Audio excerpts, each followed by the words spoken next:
¿Qué tal, familia? ¿Qué tal? Dios me los bendiga muchísimo. Gracias por escoger este espacio para crecer en la gracia y en el conocimiento de Dios, como dice 2 de Pedro 3:18.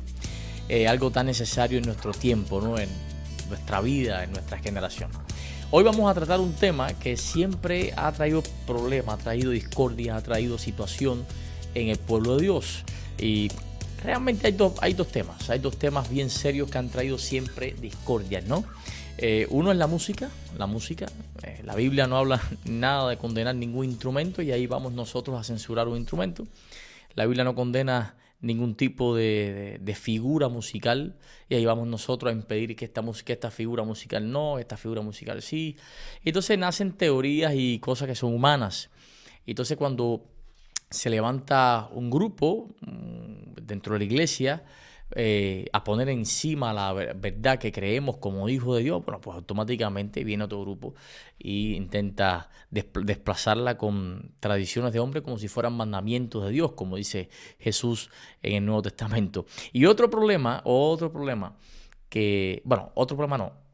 tema que ha traído problemas, discusiones y que ha dividido iglesias es el asunto de la Navidad. Y ya que estamos en época navideña, siempre todos los pastores tienen que dedicar en esta etapa un espacio para hablar, para dar seminario, para predicar sobre la Navidad. Porque hay gente que habla y dice que si origen pagano, que si es 25 de diciembre, que si es el nacimiento de Tamuz, de Semiramis, de no sé quién. Otros dicen también que como no se sabe, bueno, tantas cosas sobre la Navidad que realmente hay mucha discordia en las iglesias. Dice Proverbios capítulo 20, verso 3, que honra es del hombre dejar la contienda, mas todo insensato se envolverá en ella. O sea, cuando vamos a la Biblia y leemos este proverbio, bueno, pues nos enseña que insistir en algo que no trae otra cosa que contienda, ni es honroso, ni es de sabio, por lo tanto, no es provechoso. El mismo Pablo da un consejo muy certero en este sentido y se encuentra allá en el libro de Romanos capítulo 19, Romanos capítulo 14, verso 19, que dice así: sigamos lo que contribuye a la paz y a la mutua edificación. Mira qué cosa es esa. Sigamos lo que contribuye a la paz y a la mutua edificación. La iglesia o la persona que no hace caso a estos consejos bíblicos, inevitablemente será una persona que todo el tiempo tendrá un motivo para dividirse, un motivo para estar molesto, enojado, uno con otro y con la iglesia y con el pastor, y está entrando la apostasía y el mundo y qué sé yo. Y por supuesto no hace la misión con efectividad, porque una persona que está envuelta en estas contiendas, estas situaciones, limita la efectividad de la misión en su vida y por supuesto la efectividad en la misión en otros, porque el mandato que dejó Jesús no es que predicaras división, sino que predicaras precisamente el evangelio de las buenas nuevas.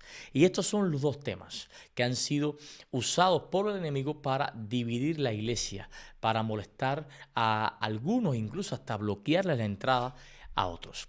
Repito, la música. Y el otro tema, como te vengo diciendo, es la Navidad. Mira, seguro hice énfasis en la música 2 veces porque además de pastor, soy músico de profesión. Dios me ha regalado 25 años de ministerio musical. Algo realmente hermoso, donde he visto mucha gente ir a los pies de Cristo por la música.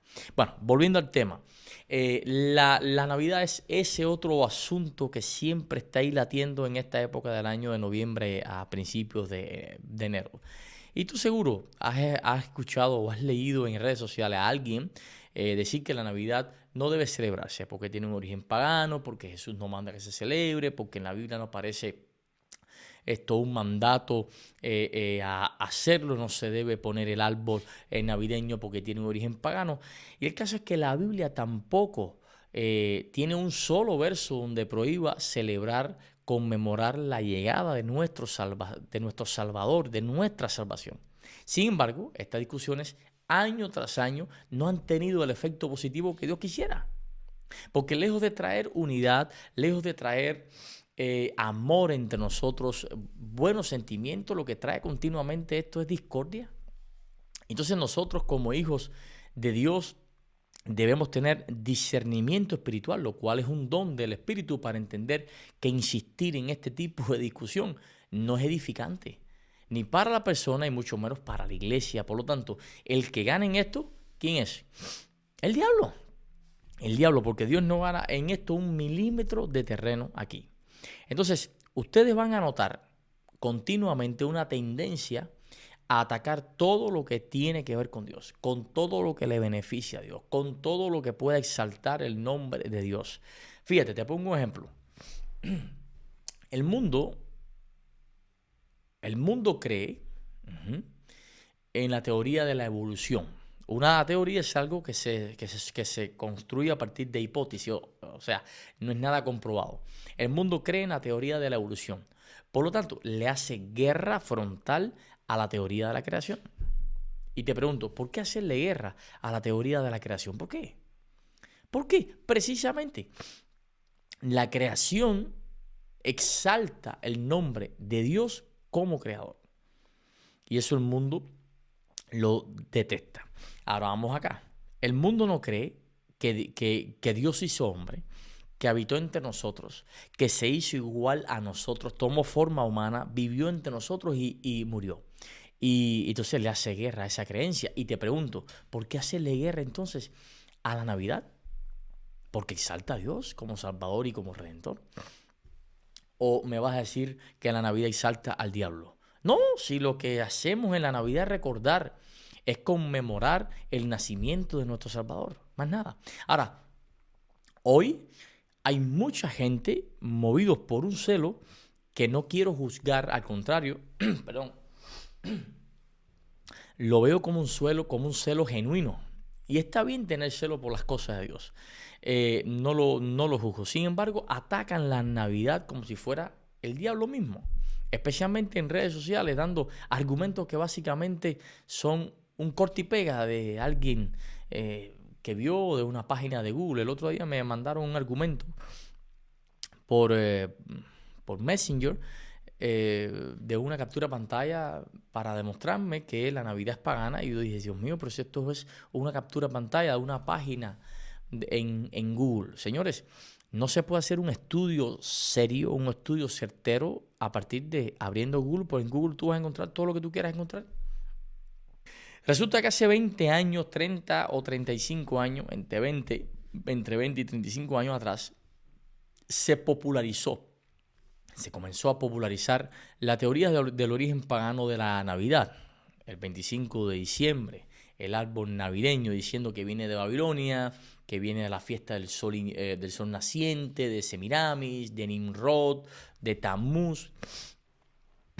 Y el que popularizó todo esto fue un hombre llamado Ralph Woodruff, nacido en la primera mitad del siglo XX, o sea, los años 1930, y murió hace poco, en el 2016.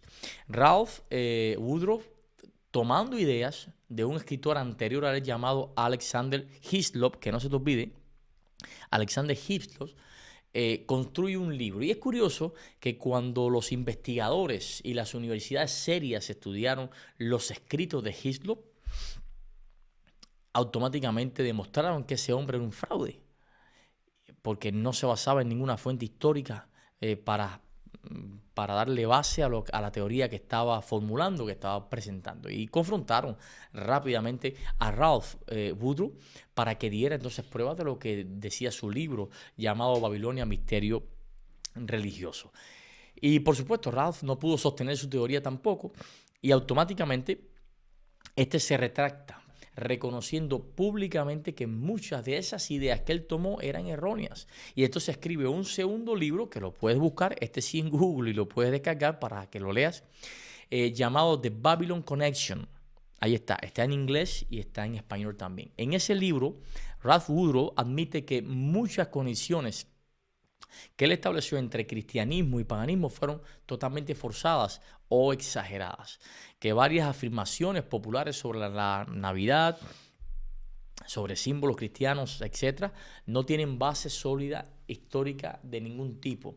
Entonces, teniendo en cuenta esto, hoy nosotros nos adentramos en esta temática y sacaremos poco a poco a la luz el verdadero origen de la Navidad, el verdadero origen del árbol navideño y el verdadero origen de todos esos pensamientos. Y vamos a hacer poco a poco un paneo tratando de algunas afirmaciones que abundan al respecto. Y ya para entrar en materia rápida, vamos a la primera afirmación. Afirmación número 1, fíjate, seguro lo has oído. Si algo tiene origen pagano, no se puede usar en la adoración de Dios o en la oración a Dios o en nuestra vida porque es pura apostasía. O sea, si algo tiene origen pagano, no se puede usar en la adoración a Dios. Te voy a poner algunos ejemplos que lanzan por tierra esta afirmación que es falsa totalmente. Y te voy a poner algunos ejemplos de cosas de origen pagano que usamos en la iglesia, incluso usamos en nuestro día a día. Por ejemplo, los días de la semana. Aquí en los Estados Unidos, los días en la semana en inglés, Monday, que es el día de la luna, eso tiene un origen pagano. Tuesday, el día del dios Tyr, que es un dios nórdico. Y en base a ese dios le pusieron ese nombre a ese día. Wednesday es el día de Odín o de Wen, es otro de los dioses más importantes dentro de la mitología germana y nórdica. Thursday es el día del dios Thor, otro dios nórdico, el dios de los rayos. Friday, el día de la diosa Freya, otra diosa nórdica que es la diosa del amor y la sexualidad. O sea, sin hablarte del domingo, Sunday, que es el día del sol. Y sin embargo nosotros en el día a día no tenemos problemas de mencionarlos. Si fuéramos genuinos, usaríamos la terminología más bien hebrea para referirnos a los días. Los hebreos desde la antigüedad hasta hoy se refieren a domingo como el primer día, lunes segundo día, y así le ponen números a los días. El único día que tiene nombre es el sábado, que es el Shabbat. Así que, ya sabes, tiene un origen pagano, pero eso a nosotros no nos afecta. El púlpito que usamos en las iglesias, que tanto nos encanta y mientras más grande, más majestuoso. Y a mí cuando era muchacho que estaba en iglesia, pequeñito, me decían, no puedes tocar el púlpito, no puedes tocar el púlpito, como si hubiese una influencia espiritual superior en ese mueble en correspondencia a los demás muebles de la iglesia. Y está bien la reverencia, yo no niego eso, solo que le damos una connotación a un elemento que no la tiene. El púlpito tiene un origen pagano porque viene de estructuras grecorromanas que tienen que ver con discursos filosóficos paganos, o sea, nada que ver con Dios ni con la Biblia. La corbata tiene un origen pagano también, tiene un origen pagano y esto no voy a hablar porque ya esto está, ese camino está bien pojado. Las celebraciones de cumpleaños tienen un origen pagano. Era una práctica romana, una práctica pagana también egipcia que se usaba en la antigüedad. Y hoy no tenemos problemas para celebrar el cumpleaños de cada uno de nosotros, de estar con mamá, de estar con papá, celebrar el cumpleaños a nené, excepto que seas testigo de Jehová. También, qué sé yo, la cruz que usamos tanto en nuestras iglesias, la cruz tiene un origen pagano. Es más, antes del cristianismo se usaba la cruz como parte de símbolos militares, incluso de castigos de tortura, para torturar en ese elemento a la escoria de la sociedad, los parias. Entonces, los obeliscos tienen un origen pagano. Y hay obeliscos puestos, colocados en lugares prácticamente de peregrinación adventista acá en los Estados Unidos. Entonces, los obeliscos están dedicados al dios Ra o al dios Atón. El dios Atón es el dios solar. Okay. También las fiestas de fin de año tienen un origen pagano, porque es una práctica que proviene de Roma en festividades paganas. Fíjate, en cuanto al santuario, también Dios ordenó elementos del santuario que ya existían en culturas paganas.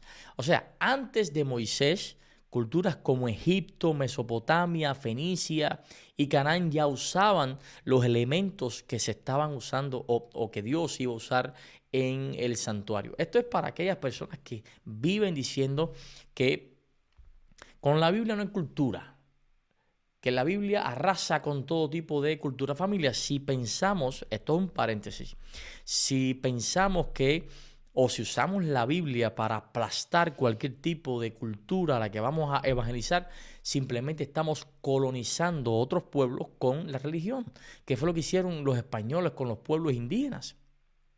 Y es lo que hicieron los americanos con los pueblos los pueblos latinos acá en Cuba, por ejemplo. En mi país se usaba guayabera y es el traje nacional. Los campesinos se vestían finos usando sus guayaberas bonitas, pero llegó el evangelio, especialmente ciertas religiones que tuvieron una preponderancia por allá por el 1904, 1902, y ya nos quitaron la guayabera y nos pusieron un traje y una corbata y nos subieron al púlpito.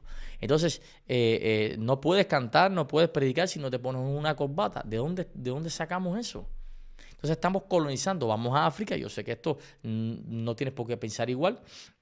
Vamos a África, vamos a una de las culturas estas del Amazonas, y en vez de que mejoren su vestimenta de acuerdo a su cultura, lo que hacemos es que le ponemos un traje, una corbata y una Biblia bajo el brazo y arriba, y canta himnos del himnario como se canta en los Estados Unidos, cuando allá se pase el... ¿Y por qué ellos no pueden cantar los himnos del himnario de acuerdo a su cultura, la manera que ellos conciben la música, la vida, su entorno, la manera en que ellos conciben su realidad? ¿Por qué por qué la manera de ellos es pecaminosa y la de nosotros es la que es? Porque estamos colonizando a otras culturas con nuestra religión, y eso debemos tener cuidado. Ahora, Dios se mueve en medio de la cultura, y te lo voy a demostrar ahora, incluso usando elementos paganos para su adoración. Vamos a los candelabros. Cuando usted entra al santuario de Israel, que lo mandó a hacer Dios, ahí vemos los candelabros. Bueno, pues los candelabros, bueno, el candelabro, pero los candelabros tienen un origen pagano, porque versiones similares existían en templos paganos. Entonces, Dios transforma en símbolo de su presencia su luz y su Espíritu Santo, según Zacarías 4, ese elemento para dar una simbología y connotación diferente. El incienso, el altar del incienso en culturas paganas ya existían. Eso tiene un origen pagano también. Antes de que Israel soñara con un tabernáculo, ya el incienso aparece en el paganismo antiguo mucho antes que el judaísmo, y usado en Egipto para magia, usado para comunicación con sus dioses falsos. Sin embargo, Dios lo asume de acuerdo a la cultura en la que se mueve el pueblo de Israel. Dios lo establece entonces como símbolo de la oración del pueblo, como dice Salmo 141:2. Entonces lo pone en función de su adoración. Cuando entras al atrio, lo primero que vas a encontrar, aparte del altar del sacrificio, es un lavacro. Bueno, pues eso tiene un origen pagano también. Las religiones antiguas tenían lavacros, tenían baños rituales. Y eso Dios lo toma, entonces también lo usa para significar purificación espiritual. El arca del pacto. También habían en la antigüedad cofres sagrados, también existían en Egipto. Entonces Dios crea el arca de la alianza, un cofre sagrado también, como símbolo de su trono acá en la tierra, no como un ídolo. También vemos en el atrio el altar del sacrificio de animales, también de origen pagano, cuando Israel ni pensaba en un altar para sacrificio, a modo de tabernáculo. Bueno, pues ya eso era algo común en todas las religiones paganas. Se hacían sacrificios no solamente de animales, sino también de seres humanos, pero Dios le da un significado expiatorio cristológico, apuntando al Cordero de Dios que quita el pecado del mundo. Muchos de los salmos de David también tienen elementos de origen pagano, porque Israel adoptó formas musicales utilizadas por sus vecinos. Indicaciones musicales y estilos aparecen allí en los salmos, que tienen raíces cananeas, raíces ugaríticas, mesopotámicas, porque era la música predominante en esa región. Las arpas también, por ejemplo. Las arpas nacen allá en Egipto, en un origen pagano, dentro de un ambiente totalmente pagano. Egipto y Mesopotamia también eran usadas en los cultos de los dioses.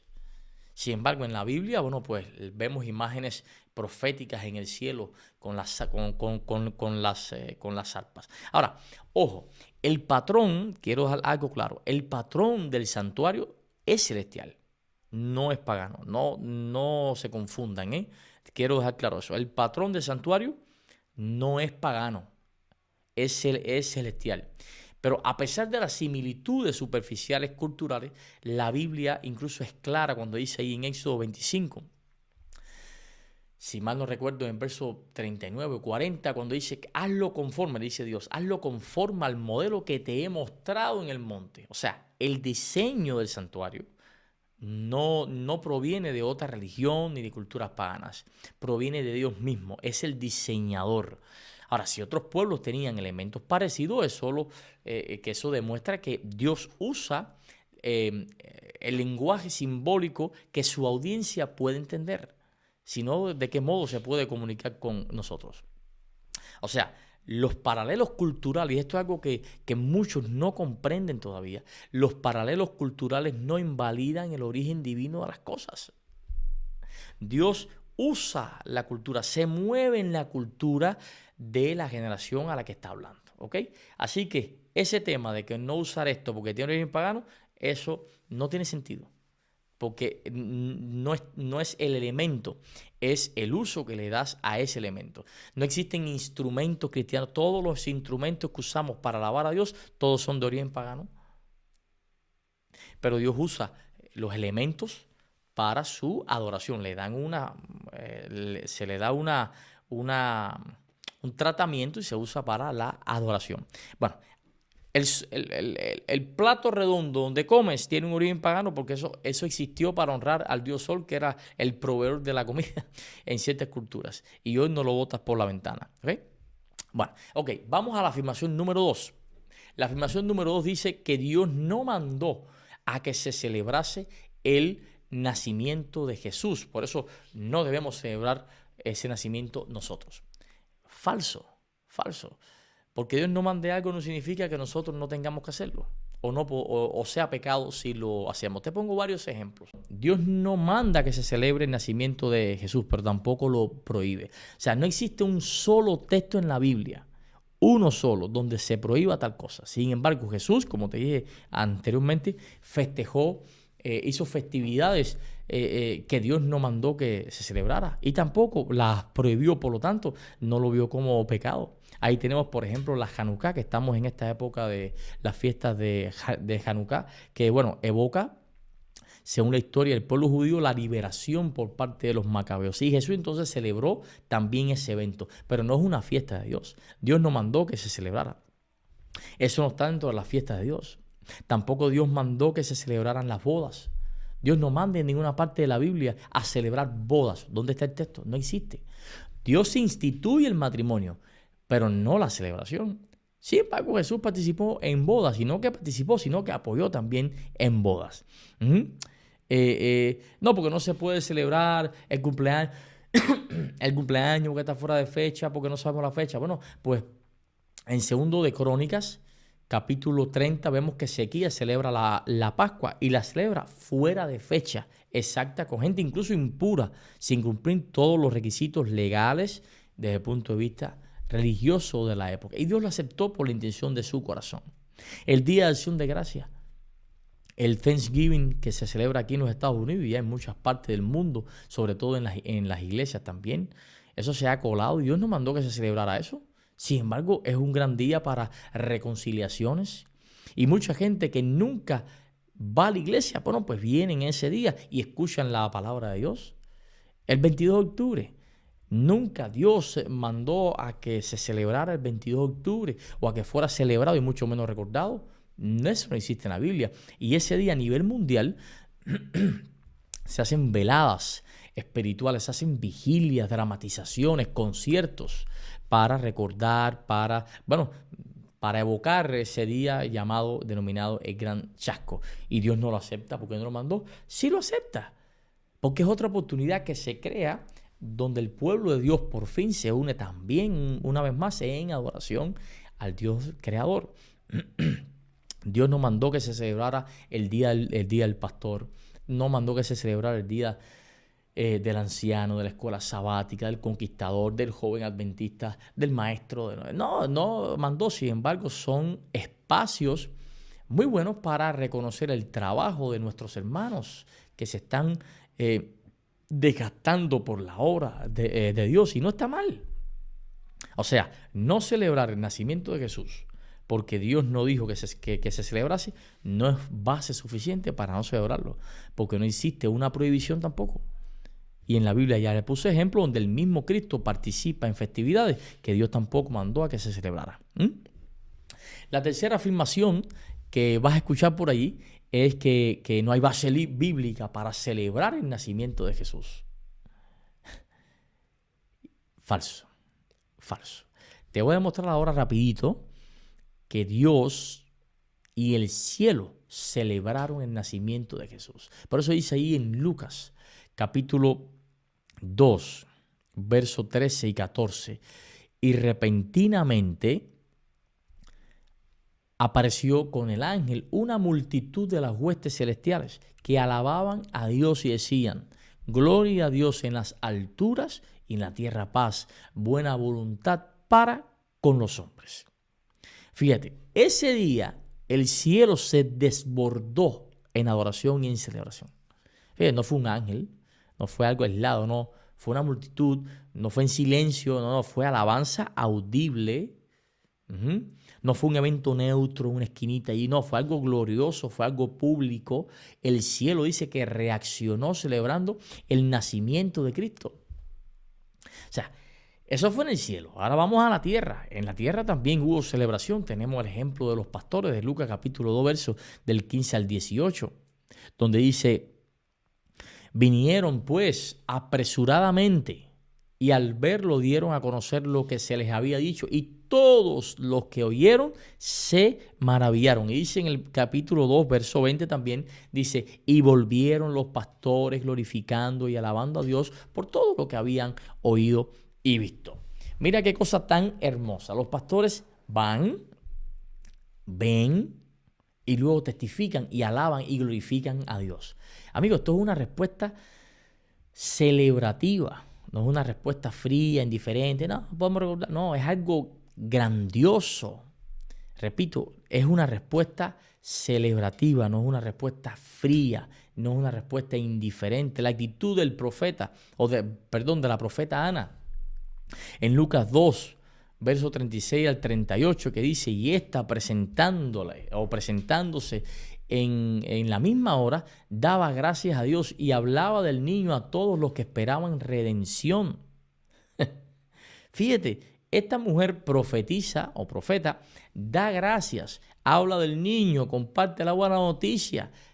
Amigo, es una celebración internacional, no solamente porque se celebra en el cielo, no solamente porque se celebra en Jerusalén o en Belén, sino que también se celebra fuera de los límites nacionales de ese país. Y ahí lo tenemos en Mateo capítulo 2, versos 10 y 11, cuando dice: y al ver la estrella, se regocijaron con muy grande gozo, y entrando en la casa, postrándose, le adoraron, y abrieron sus tesoros y ofrecieron presentes. Mira la progresión: gozo intenso, adoración, ofrenda y celebración total. Fíjate, gozo fuerte, adoración y ofrendas. Eso es una fiesta. Pero ahí no queda todo. La Madre María también celebró. La Virgen María también celebró. En Lucas 1, 41 y 47 dice: entonces María dijo: engrandece mi alma al Señor y mi espíritu se regocija en Dios mi Salvador. O sea, hubo un festejo enorme en el cielo, en la tierra y de carácter internacional. ¿Ok? Sí hay base bíblica para festejarlo. Y yo te pregunto, si ellos celebraron, ¿por qué nosotros no podemos? ¿Dónde está la prohibición? Porque cuando Dios quiere ser categórico con algo, lo es. Y en la Biblia no aparece una prohibición. Es decir, no celebren. ¿Qué se hace en Navidad? Se habla de tarot, se habla de Semiramis, se habla de Jesús. Mucha gente que jamás pisaría una iglesia en cultos regulares, ese día pudiera ser la primera y última vez que pisaría una iglesia.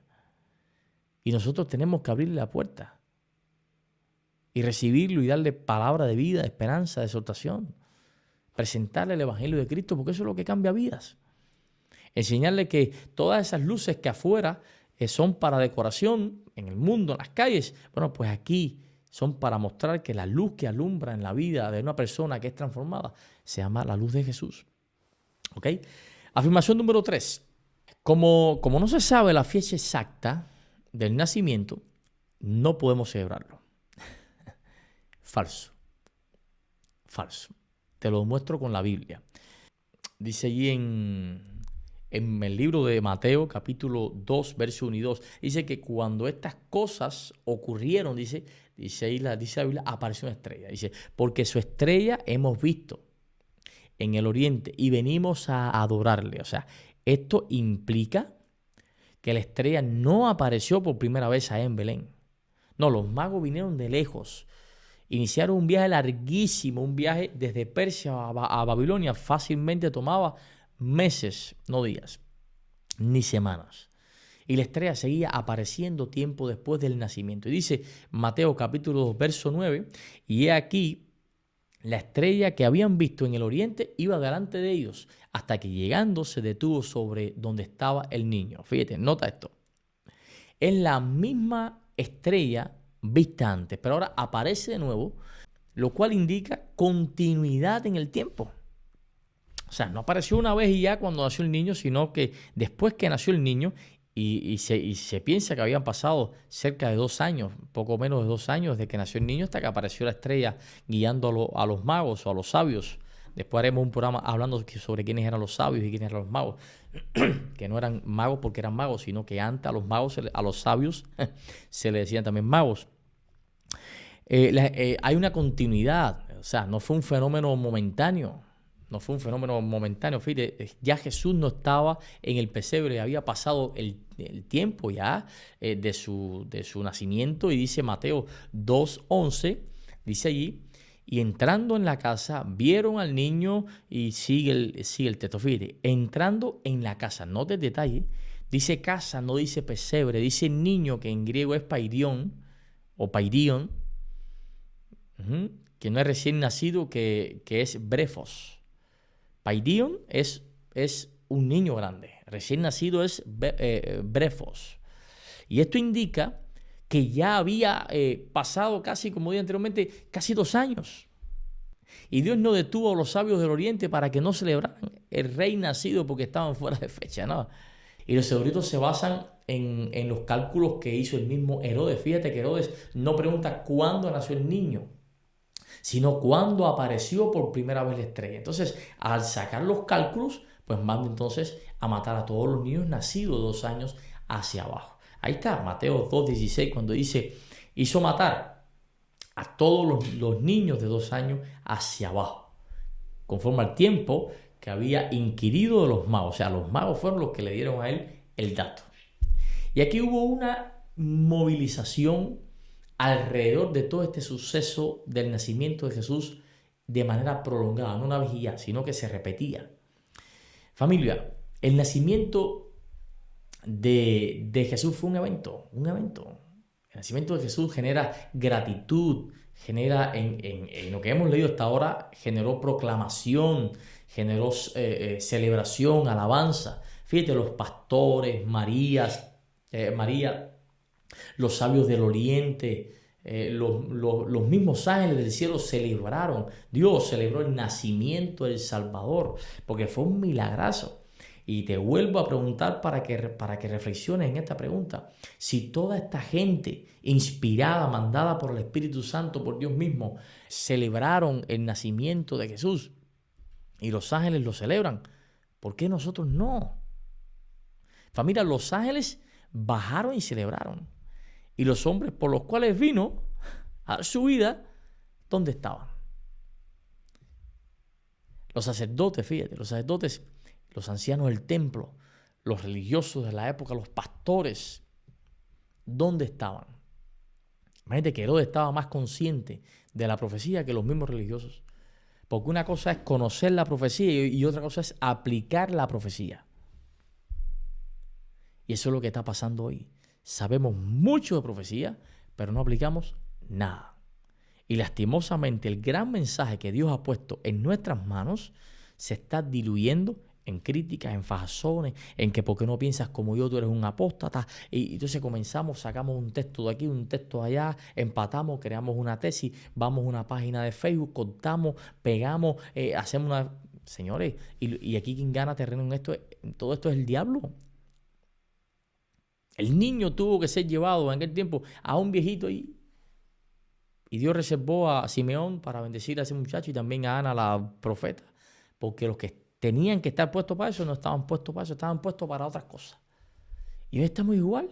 Allá afuera celebran el nacimiento de nuestro Salvador y nosotros aquí peleando para no celebrarnos. Los incrédulos, los Herodes de allá afuera están más claros que nosotros aquí adentro. Esto le puede doler a alguien y puede ofender, incomodar a alguien. Yo lo entiendo. Yo lo entiendo porque la verdad duele. Pero alguien te lo tiene que decir. Es que no tiene que existir un mandamiento para que se abra en el año un espacio donde todos juntos, en coinonía, celebremos como testimonio ante el mundo la llegada milagrosa de nuestra salvación. ¿De dónde, te pregunto, de dónde salió la teoría de que la Navidad viene del paganismo? Señores, la Navidad viene de estos eventos que te acabo yo de contar. Bueno, la idea de que la Navidad nace o fue tomada, esa celebración del nacimiento de nuestro Señor fue tomada del paganismo, viene de autores racionalistas del siglo XVIII y siglo XIX. Y todas, lógicamente, fuentes tardías, los siglos te lo dicen. Ahora, ¿qué cosa es un autor racionalista? Un autor racionalista es alguien que intenta desmitologizar o desmitificar, esa es la palabra que quiero usar, desmitificar los milagros de la Biblia. Esos son los que leen la Biblia no para aprender Biblia, sino para hacer la tierra, para explicar y darle un carácter científico o filosófico a todos los milagros que tiene la Biblia. Esos son los que agarran el libro de Éxodo y ven que Dios abrió el mar y dicen, no, eso es que hay unas corrientes de aire que pasan una vez al año. No, eso fue la naturaleza. Y coincidió. Agarran, no sé, Jesús resucita a Lázaro y dice, no, eso tiene que ver con una práctica de la época que tenía que ver con poner situaciones aparentemente reales con un alto nivel de realismo para entonces dar una enseñanza espiritual y filosófica, un simbolismo. O sea, desbaratan todos los milagros. Entonces, esos autores racionalistas, entre ellos personas como Charles Dupuis, Paul Henry y también el Gran Boinet. Digo Gran Boinet porque los tres, entre otros más, crearon muchísimos problemas en la iglesia. Ellos no eran cristianos, al contrario, eran hombres anticristianos. Estos hombres eran anticristianos. No eran historiadores, ni siquiera profesionales. Y lo que buscaban era demostrar que el cristianismo es simplemente un plagio de religiones paganas. Porque para ellos Jesús era una copia de mitos solares. Entonces la iglesia inventó para ellos doctrinas, elementos del paganismo. O sea, desmitificaban todos los milagros de la Biblia. De estas fuentes entonces bebieron posteriormente Ralph Woodrow y Alexander Hislop y se equivocaron también, chocaron contra la pared. Además, este enfoque está totalmente descartado por la historiografía moderna, totalmente.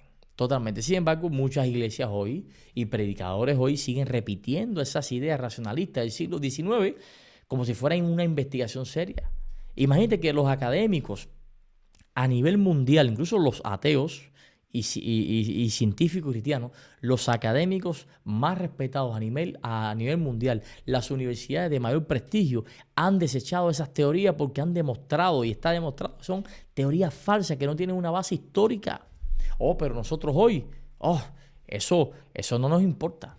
Seguimos repitiendo lo que dijo en YouTube aquel predicador, lo que leí en una página de Facebook, lo que me dijo un amigo, lo que leí, no sé. Señores, eso no es un estudio serio. No seamos repetidores de lo que otro dijo. Hoy se sabe que todas esas afirmaciones sobre orígenes paganos de la Navidad no vienen de fuentes históricas antiguas, sino de autores anticristianos, racionalistas y antirreligiosos, como estos que te mencioné. Y fueron ellos los que inventaron teorías conspirativas para desacreditar nuestra fe, para desacreditar tu fe. Entonces nosotros repetimos constantemente, mira, el diablo no necesita en diciembre hacer ningún trabajo contra la iglesia. El diablo en el mes de diciembre está de vacaciones. Él y sus demonios están tranquilos, se sientan a descansar, porque nosotros le hacemos el trabajo en ese mes, completamente. ¿Tú sabes lo que es fajarse en una iglesia? Porque se está celebrando el nacimiento, se está dando adoración, cantando villancicos, señores, al Señor. Está fuerte eso. Afirmación número 4. La fecha del 25 de diciembre como celebración del nacimiento de Jesús fue tomada de la fiesta pagana del Sol Invictus. ¿Eso es falso? Falso totalmente. Amigos, según los historiadores y los registros históricos más antiguos, los cristianos celebraban el nacimiento de Cristo el 25 de diciembre, antes que se estableciera incluso oficialmente la fiesta del Sol Invictus. Te hablo un poco al respecto porque he investigado bastante sobre esto. El Sol Invictus se comenzó a celebrar por allá por el año 274 después de Cristo, por el emperador Aureliano, que instituyó oficialmente el Festival Natalis Solis Invictus. El 25 de diciembre, en el año 274, anota la fecha, 274 después de Cristo. Pero la evidencia más antigua entonces muestra que los cristianos ya asociaban el nacimiento de Jesús con esa fecha entre los años 200 y 240, es decir, entre 30 y 70 años antes del Sol Invictus oficial. No lo dice Pedro Garriles, lo dice la historia. Pero además de eso, ahí tenemos a Sexto Julio Africano, que es conocido como el padre de la cronología cristiana. Es alguien importante dentro de la historia del cristianismo. Ahí en su obra Crónicas, y estamos hablando entre los años 160 y 240, dice que para esa fecha los cristianos celebraban el nacimiento de Jesús el 25 de diciembre. O sea, antes de la festividad por primera vez, el 25 de diciembre, conocida por el Sol Invictus. Hipólito de Roma, en el año 204, en su comentario a Daniel, ahí en el capítulo 23, ahí habla y escribió a sí mismo, dice, el nacimiento de Cristo fue el 25 de diciembre. Esto es anterior del 274. Es más, la Pacha Computus, que es uno de los escritos más importantes del cristianismo antiguo, africano, en el año 243 calcula que Jesús fue concebido el 25 de marzo. Entonces, 9 meses después nace, que es el 25 de diciembre. Antes de que se hablara de esa fecha en las fiestas paganas. Familia, y eso deja claro que, evidentemente, la historia deja claro que ya la fecha circulaba como en la tradición cristiana antes del Sol Invictus. O sea, los primeros cristianos que calcularon la fecha del nacimiento de Jesús no usaron mitología pagana ni referencia al Sol Invictus, sino cálculos basados en el calendario sacerdotal judío, especialmente en relación con el orden de los turnos sacerdotales descrito en 1 de Crónicas capítulo 24 y el servicio de Zacarías en el templo que está en Lucas capítulo 1. En resumen, los cristianos celebraban el 25 de diciembre antes de que existiera la fiesta oficial del Sol Invictus. Por lo tanto, la Navidad o el 25 de diciembre como fecha no deriva de ese culto pagano. Tampoco está relacionado con esto que dicen del solsticio de invierno y qué sé yo, porque es un evento astronómico que ocurre incluso entre el 22 y el 23, ni siquiera el 25 de diciembre. Tampoco tiene que ver con eso. ¿Ok? La historia lo corrobora. Afirmación número 5. El 25 de diciembre es una fiesta o una fecha de origen pagano porque Mitras, Horus, Dionisio, Osiris, Krishna y otros dioses nacieron el 25 de diciembre. Falso. falso. La idea de que todos los dioses antiguos nacieron un 25 de diciembre es un mito moderno inventado también por estos autores anticristianos que te acabo de mencionar para poder reafirmar su propia teoría inventada. Vamos al primer caso. Yo estuve revisando en la historia y encontré algo impresionante, y es que Mitra no nació el 25 de diciembre. Mira, en la mitología persa, Mitra sale de una roca, no de una mujer, no es concebido, es que sale de una roca. Eso es la primera diferencia. Y tampoco hay una referencia antigua que mencione que Mitra tuvo un nacimiento en alguna fecha determinada. Eso no existe. El otro, Horus, un dios egipcio, tampoco nació el 25 de diciembre. No existe ninguna referencia antigua que conecte su nacimiento con el 25 de diciembre. Esa afirmación, te repito, es inventada por comparatistas del siglo XIX que te acabo de mencionar para burlarse de tu fe. Los antiguos, incluso los antiguos egipcios, ni siquiera usaban el calendario romano, así que no tenía sentido fijar un 25 de diciembre, no tiene que ver con su calendario.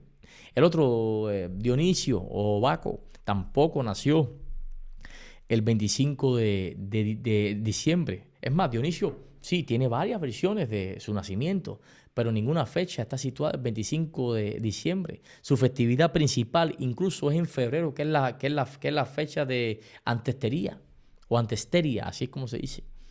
Y otras celebraciones también dionisíacas, que eran en enero, eran en marzo o en verano, pero ninguna en 25 de diciembre. Pero otros dioses solares, la lista de los otros dioses solares que supuestamente nacieron el 25 de diciembre, como Krishna, Atis, Adoni, Tammuz, etc., tampoco tienen documentos. Existen documentos antiguos que dicen que fueron creados o que fueron nacidos el 25 de diciembre. No hay nada que respalde eso. O sea, la mayoría de estos paralelos fueron creados para atacar el cristianismo, no para describir la historia real. Ahora, ¿de dónde nace, reafirmo esto, de dónde nace la idea del 25 de diciembre, pastor? Bueno, pues de dos corrientes cristianas que te las acabo de mencionar hace 2 minutos. Y no son corrientes paganas. Cálculos basados en el calendario judío sacerdotal, según Hipólito, en el año 204, estoy hablando de alguien pegadito a los discípulos de los apóstoles. Y ojo, no lo cito como fuente teológica confiable, pero sí lo cito como fuente histórica confiable que corrobora que en esa época ya se manejaba el 25 de diciembre como fecha de nacimiento de Jesús. Tampoco estoy defendiendo la idea de que Jesús nació en esa fecha, porque eso nadie lo sabe. Ni nosotros como iglesia tenemos una postura oficial que diga que nació en este mes. No existe. Existen teólogos, pero como iglesia no lo proclamamos, ¿ok? Lo que sí quiero demostrar con esto, que la fecha no viene de una tradición pagana, sino de la misma tradición cristiana, de acuerdo al calendario sacerdotal judío. Y la otra fuente es la tradición de que Jesús fue concebido el 25 de marzo y 9 meses después, bueno, pues ya cae diciembre. Pero nada que ver con Mitras, con Horus, Dionisio, ni nada de eso. Afirmación número 6, ya vamos terminando con esto. Oye, no se debe poner el árbol de Navidad porque tiene un origen pagano y eso proviene de culto a los dioses. Señores, mira, es que esa afirmación no resiste el mínimo análisis. Porque una simple búsqueda seria, no es Google, ahí googleando, no, una búsqueda seria. Mira, vaya a la Enciclopedia Británica, que es una fuente confiable. Y ahí busque y haga preguntas para que veas. Una fuente seria te dará a entender que esto no proviene de un culto pagano, sino que su origen es medieval, es cristiano, es europeo, especialmente allá en Alemania, y su simbolismo está conectado directamente al árbol del Edén y al árbol de la vida. El árbol de la Navidad aparece allá en la Edad Media. Recuerda, la Edad Media empieza, según la historia, con la caída de Roma, y termina con el Renacimiento, cuando empieza el Renacimiento. Y aparece ahí en la Edad Media, no en la antigüedad pagana. Y la primera evidencia que muestra la historia sólida de un árbol de Navidad proviene en Alemania del siglo XV, por allá por los años 1400. Fíjate, eso fue el otro día, con documentos que están todavía, documentos de ciudades como Friburgo, como Estrasburgo. Dice ahí que árboles eran decorados para la temporada navideña con manzanas, con panecillos, con figuras religiosas. O sea, No hay rastro del árbol de Navidad antes de la Edad Media. No existe. Su base simbólica era el árbol del paraíso. En la Edad Media incluso era muy popular un drama que se llamaba así mismo el drama del paraíso, que era una obra teatral cristiana representada el 24 de diciembre, esperando el 25, que era la fiesta litúrgica de Adán y Eva. Era algo simbólico. Entonces, en estas obras, bueno, pues se usaba un árbol verde, comúnmente un pino, un abeto, decorado con manzanas, que representa el fruto prohibido, la desobediencia, decorada con panes, que representa el cuerpo de Cristo dado para perdonar esa desobediencia, la Eucaristía, la redención.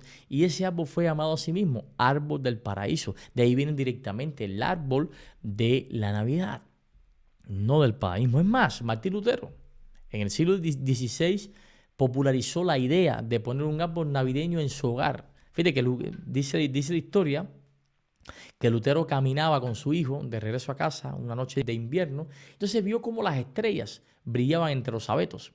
Entonces agarra un árbol, lleva un árbol a su casa y le coloca velas para mostrar a sus hijos la belleza de la luz de Cristo en un mundo tan oscuro. ¡Wow! ¿Dónde está el origen pagano del árbol? No existe. Ahora, si otras culturas usaban árboles para sus cosas, bueno, eso es un problema de las otras culturas. Pasa lo mismo que con el santuario. Ellos lo usan para lo que sea, nosotros usamos los mismos elementos que Dios nos dio de la naturaleza, porque es creación de Dios, para exaltar su nombre. Oh, pastor, pero ¿qué dice Elena G. de White para los adventistas del séptimo día? Bueno, ¿qué dice Elena G. de White sobre la celebración de Navidad? Vamos a leer ahí. La Navidad es una ocasión excelente para presentar regalos a Dios. Enseñad a vuestros hijos a traer sus ofrendas, tan pequeñas como puedan ser. Hogar Cristiano, página 482. También dice, el 25 de diciembre es considerado mundialmente como el día del nacimiento de Cristo. Y los jóvenes y los niños esperan que ese día sea una ocasión especial de regocijo. No es mi propósito desalentar la celebración de ese día, sino que deseo atraeros al pensamiento del primer gran don que os fue hecho. Nada ofenderá tanto al Señor como que olvidéis vuestro Redentor. Hogar Cristiano, página 478. También dice, no debéis hablar precipitadamente en contra de la festividad de Navidad. Usad el día para honrar a Dios. Ahí está. Lo que necesitamos es hacer de la Navidad una celebración que sea de beneficio espiritual. No debemos renunciar a la celebración, sino darle un carácter más elevado. Instructor joven o el joven instructor. Ahí está también. Como el 25 de diciembre es observado para conmemorar el nacimiento de Cristo, y como los niños también tienen presentes en ese día sus regalos más valiosos, ¿no sería apropiado que ese día se dedicara a dar ofrendas a Dios? No hay razón para ignorar este día, pero debe ser santificado para recordar a Dios y a su don para el mundo. Review and Herald, 9 de diciembre de 1884. Ahora, ¿qué dice Elena White sobre el árbol de Navidad?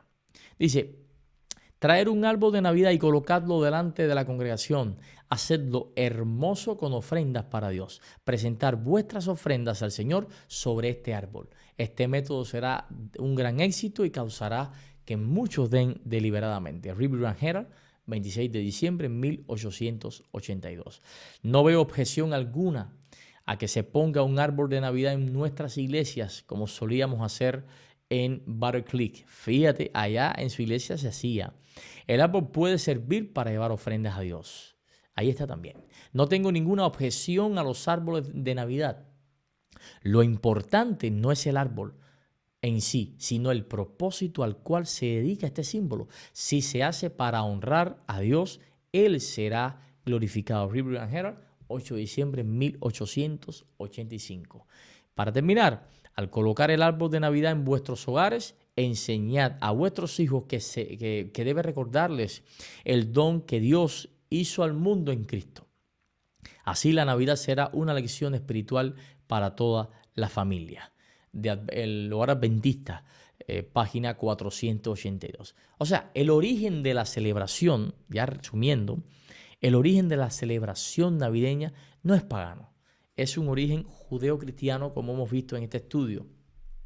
El origen del árbol navideño no es pagano, es un origen cristiano. El origen de la fecha del 25 de diciembre no es pagano, es de origen judeo-cristiano también. Así que no es ofensivo a Dios celebrar la llegada de nuestra salvación al mundo. Lo que le ofende a Dios y debiera preocuparnos a nosotros es lo que dice Segunda de Tesalonicenses capítulo 2, versos 3 y 4, que dice: nadie os engañe en ninguna manera, porque no vendrá sin que antes venga la apostasía y se manifieste el hombre de pecado, el hijo de perdición, el cual se opone y se levanta contra todo lo que se llama Dios o es objeto de culto, tanto que se sienta en el templo de Dios como Dios, haciéndose pasar por Dios. Mira qué clase de esto. Haciéndose pasar por Dios, se levanta contra todo lo que sea Dios y darle gloria y objeto de culto. Familia, mira, seamos sinceros. Aquí el verdadero escándalo no son las luces.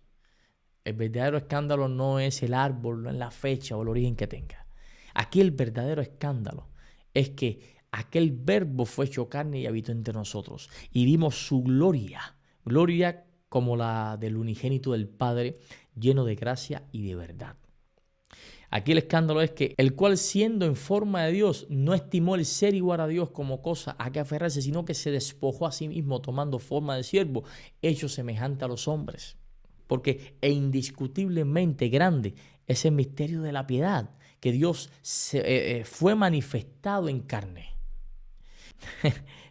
Eso es lo que el diablo no tolera. Eso es lo que el diablo no tolera, que haya sucedido un milagro a esa magnitud. No tolera que cada año demos gloria a Dios por ese evento y dediquemos toda una época, no un día, toda una época del año para hacer énfasis en el agradecimiento y en la bondad de Dios en Cristo. No tolera que en esta época venga gente que necesita de Jesús y le prediquemos de Él. Porque desde el principio la vida de Jesús estuvo marcada por el mismo mensaje que definiría su muerte. Dios desciende, Dios se humilla y Dios se entrega. Amigo, quiero dejarte con esto. Cristo fue acostado en un pesebre de madera. Años más tarde, su cuerpo sería levantado sobre vigas de madera para salvación y redención tuya y mía. La madera del pesebre anticipaba la madera del Calvario. En su nacimiento no hubo lugar para él en el mesón. En su muerte no hubo lugar tampoco para él y su cuerpo tuvo que reposar, tuvo que ponerse en una tumba de otro, prestada. En Belén, los primeros en adorarlo no fueron los poderosos de Jerusalén, no fueron los religiosos, sino pastores humildes, extranjeros, hombres que no pertenecían ni siquiera algunos de ellos al pueblo del pacto, pero que reconocieron al rey del pacto. En el Calvario, el primero en confesarlo como rey no fue un discípulo, no fue un fariseo, no fue un religioso, no. Fue un ladrón condenado, un marginado, alguien que tampoco parecía tener lugar en el reino. En Belén fue envuelto en pañales, en la tumba es envuelto su cuerpo mancillado en lienzos fríos. En Belén le regalaron mirra, que anticipaba la mirra con la cual iba a ser preparado su cuerpo allá en aquella tumba. O sea, el niño acostado indefenso es el mismo cordero ofrecido voluntariamente que después se convirtió en el león de Judá, que nos defiende. Por eso, celebrar el nacimiento de Jesús es recordar que la cruz comenzó en ese nacimiento en Belén. Y eso es lo que celebramos en esta época. Que no sea el día exacto, el mes exacto. Ok, eso nadie lo sabe. El día que nació Jesús, nadie lo sabe. Por eso celebramos un evento, por eso no celebramos una fecha. Celebramos la redención en Cristo, no una tradición. Así que deja que hoy Jesús encuentre lugar en ti. Abre el espacio en tu corazón. Prepárate en esta temporada. ¿Y por qué no en otra? ¿Por qué no en enero, en marzo o en abril? o en octubre o en septiembre? Bueno, porque el mundo entero celebra este evento magno en esta fecha. Ya, desde los primeros cristianos. Entonces nosotros nos vamos a unir al resto de la cristiandad para celebrarlo también, porque es la época en que la gente va a las iglesias a agradecer, a cumplir una promesa o a hacer una petición, ve a saber qué, y es el momento en que tenemos que presentarle a Cristo.